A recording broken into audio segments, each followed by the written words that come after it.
안녕하십니까, 시트헌터입니다. 오늘은 물잡이와 더불어 물생활에 있어서 중요한 환수에 대해서 한번 다뤄보겠습니다. 물잡이와 환수만 잘해도 90%는 먹고 들어간다는 말이 있듯이 물생활에 있어서 물잡이 다음으로 중요한 게 바로 환수입니다. 환수의 개념은 아주 간단합니다. 어항 속에서 오염된 물을 제거하고 새물을 이렇게 넣는 겁니다. 보통은 염소 제거제 또는 필터를 사용하여 염소가 제거된 수돗물로 기존 오염된 물을 퍼내고 깨끗한 새물로 갈아주는 겁니다. 염소 제거 방법은 보통 필터 또는 염소 제거제 또는 어떤 물을 이렇게 받아 놓든지 아니면 홍도를 추가해서 에어레이션을 하는 겁니다.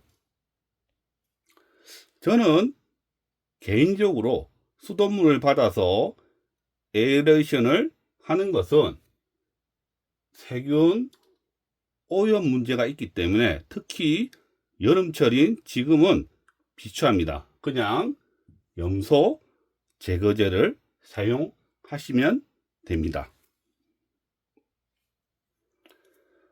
초보분들이나 어느 정도 고수들이라도 이 환수량과 주기를 정하는 것이 쉽지 않습니다. 물생활은 과학입니다. 물이 얼마나 오염됐는지 확인을 하려면 테스트를 반드시 해야 합니다. 측정 없이 대충 처음부터 난 이렇게 했는데 안 죽고 지금까지 잘 살더라. 네, 그런 분들은 앞으로도 그렇게 하시면 됩니다. 지금까지 운이 좋았던지 아니면 시행착오를 겪으면서 방법을 터득한 것이니 존중을 당연히 해드려야죠. 비난할 생각은 전혀 없습니다. 그러나 이제 물생활을 시작하는 분이라면 정확한 측정값을 기준으로 이 환수량과 환수 주기를 정하시는 걸 추천합니다. 환수할 때 중요한 것은 이 기준을 잡는 건데요. 저는 그 기준을 암모니아로 잡습니다. 그리고 수치로는 기준값으로는 2.5 ppm을 잡습니다.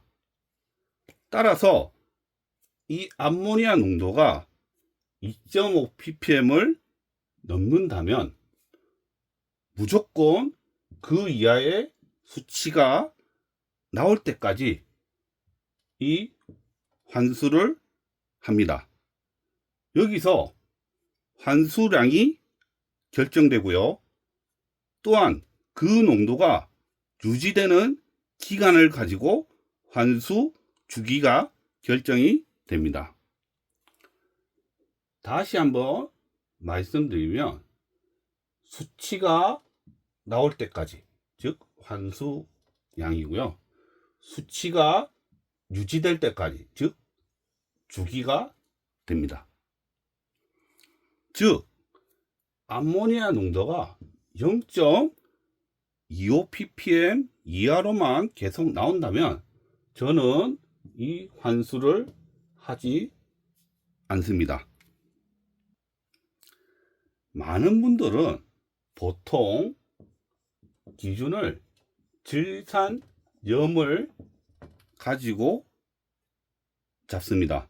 그리고 기준값을 20이나 50 ppm 이하로 관리하라고 인터넷이나 책 같은데 나와 있습니다. 그런데 구피치어의 24시간 LC 50의 질산염 독성은 267 ppm으로 상당히 높습니다. 24시간 LC50이란 말은 24시간 동안 질산염에 노출되어 구피 치어 50%가 죽는 질산염의 농도가 이 267 ppm이라는 것입니다.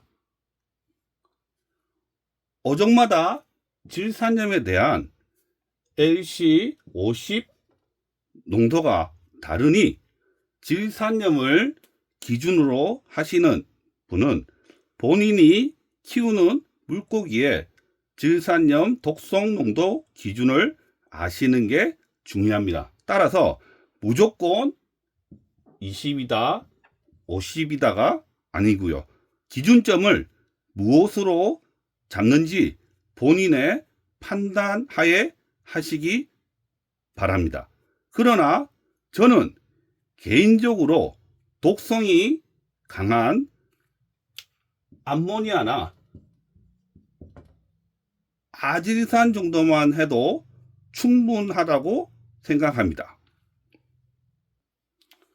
잘 아시다시피 독성은 암모니아가 아질산이 질산염보다 높습니다.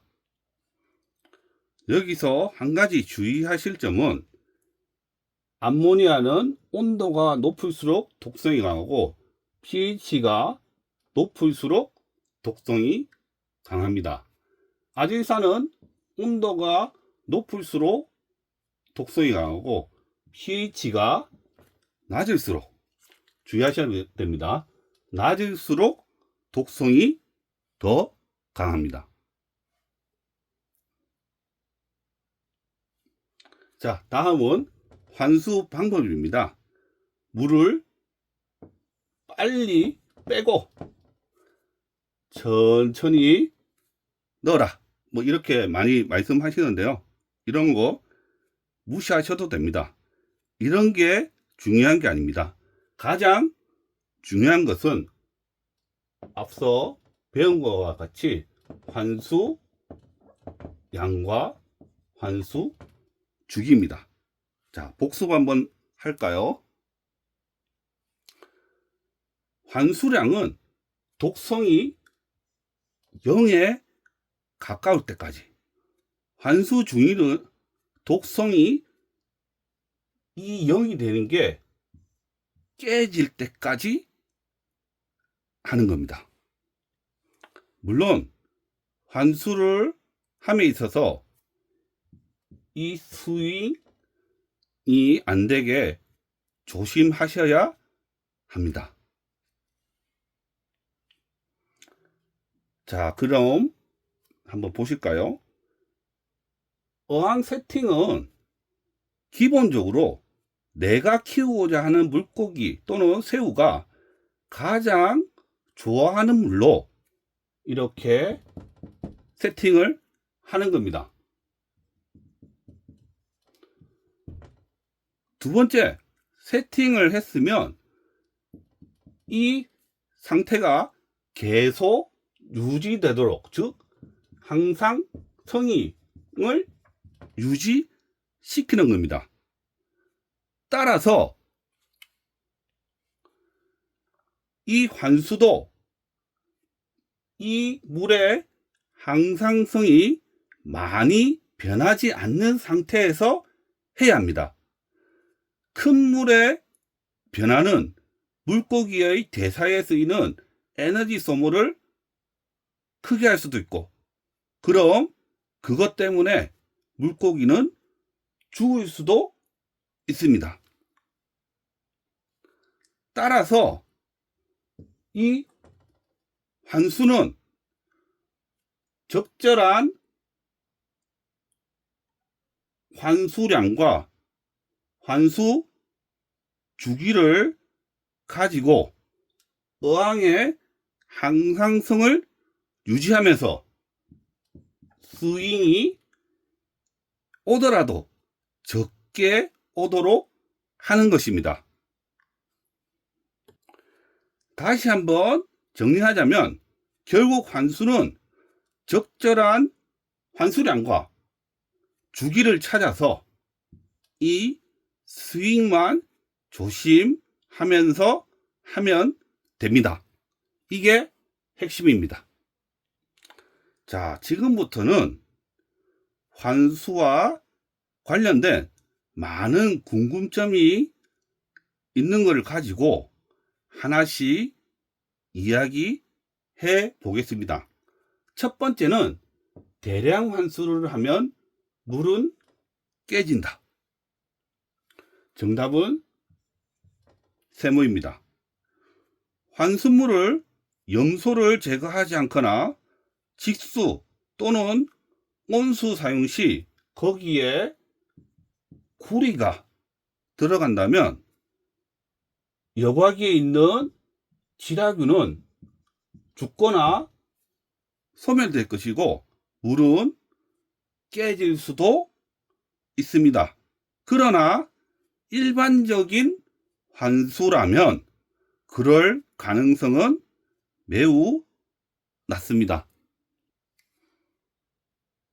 또한 환수물과 어항물의 물성치가 같다면 상관이 없는데 물성치가 차이가 많이 난다면 이 환수물과 어항물의 물성치를 비슷하게 맞춰서 환수를 하시면 됩니다. 수돗물의 pH는 알칼리이고 GH, 우리가 제너럴 하드니스라고 해서 일반 경도를 말씀하시는데요. 이 GH는 연수입니다. 따라서 내 어항이 소이랑처럼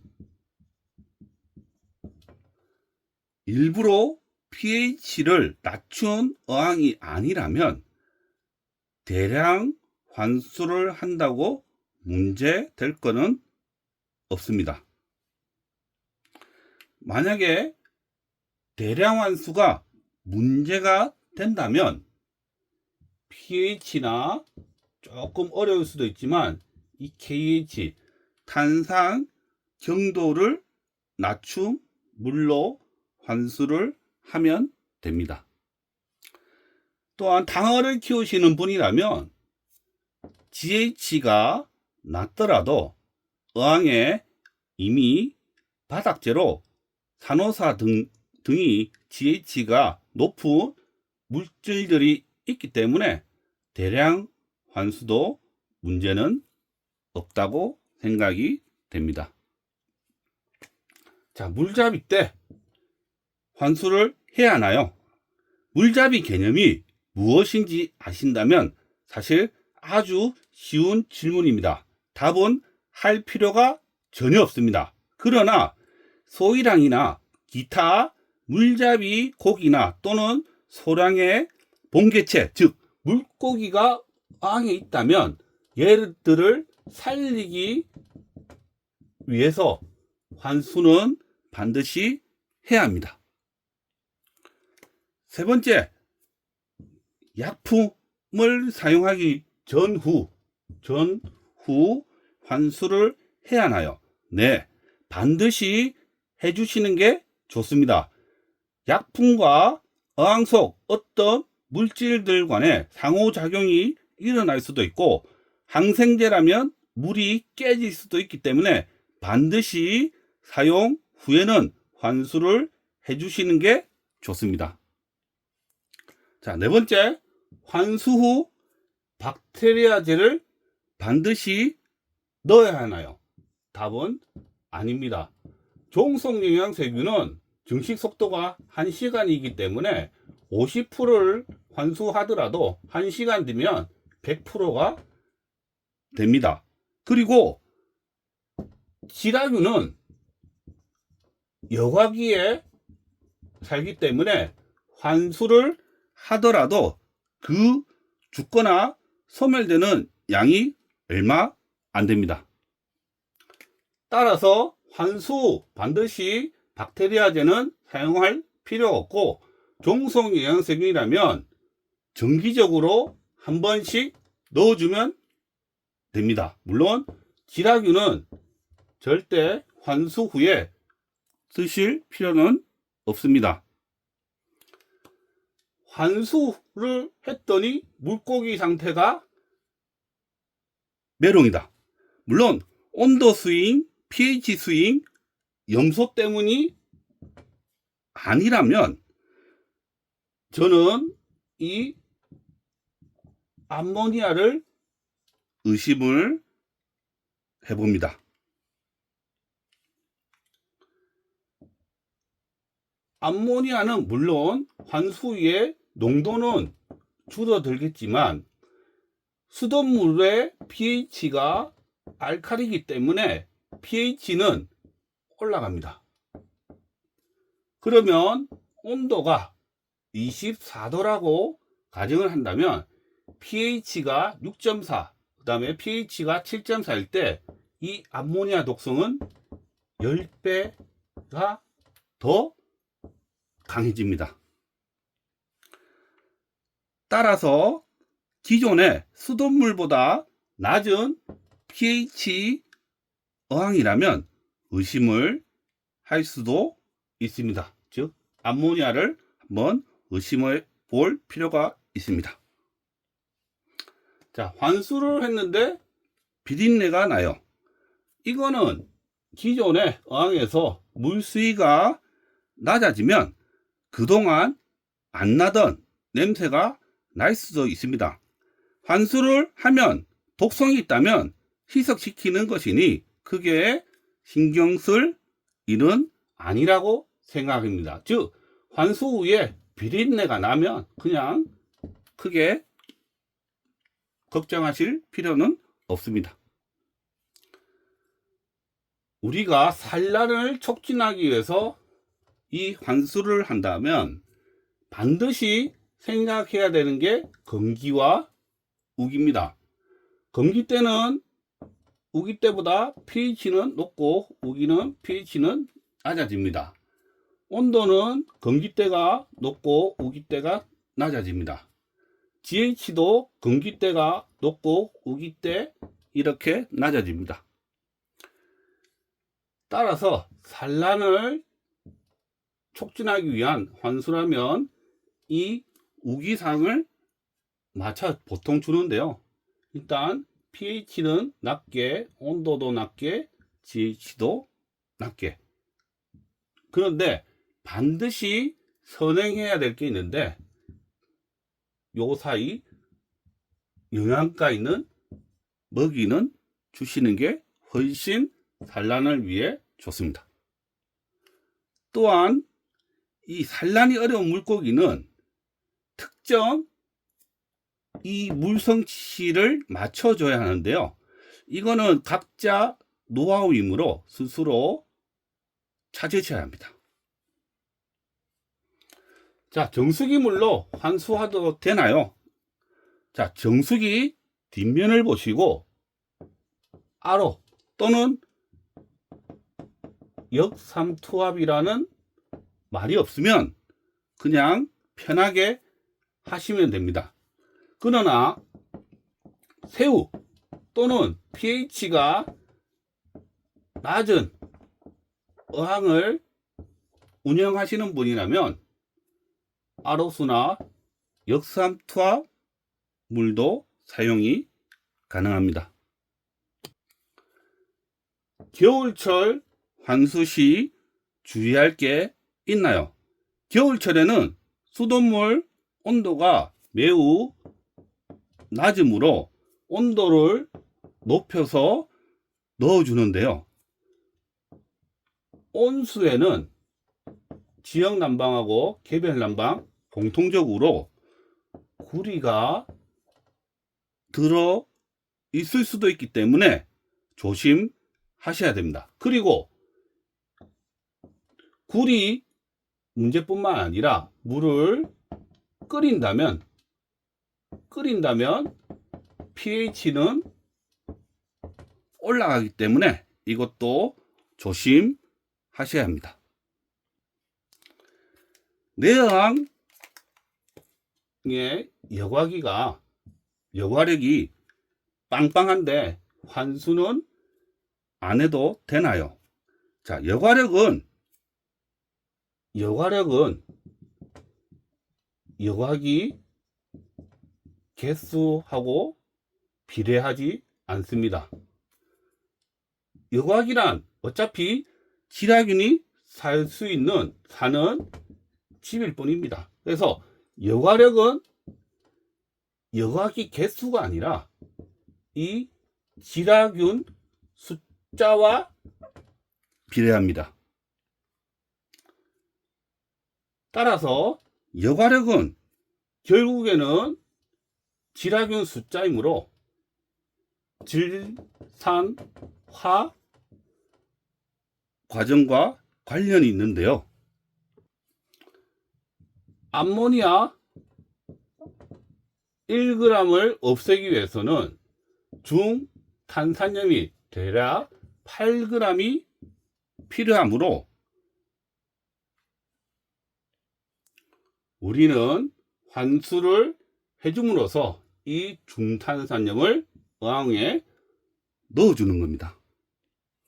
그리고 환수를 안 하면 pH는 계속해서 내려갑니다. 환수 시 염소 제거 안 해도 되나요? 사실 입 아픕니다. 염소 제거 무조건 해야 합니다. 근데 염소 제거제를 사용하시는 거를 뭐 약품이다 해서 좀 꺼리시는 분이 계신데요. 우리가 사용하는 티오황산 나트륨이라든지 비타민 C 같은 거 그냥 정량대로 넣어주시면 전혀 문제가 없으니 반드시 염소 제거제 또는 필터를 사용하시기 바랍니다. 앞에서도 다뤘는데요. 방역을 위해서 옴니코산을 사용했는데 환수해야 하나요? 자, 옴니코산은 독성이 상당히 강합니다. 따라서 낮은 농도에도 장기적으로는 위험합니다. 따라서 옴니코산, 즉 페벤다졸을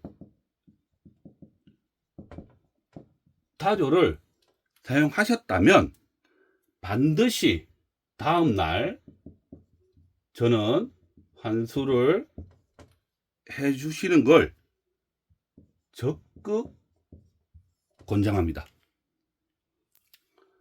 환수하면 거품, 백탁 이 두 개를 뺄 수가 없습니다. 당연히 해야 합니다. 환수는.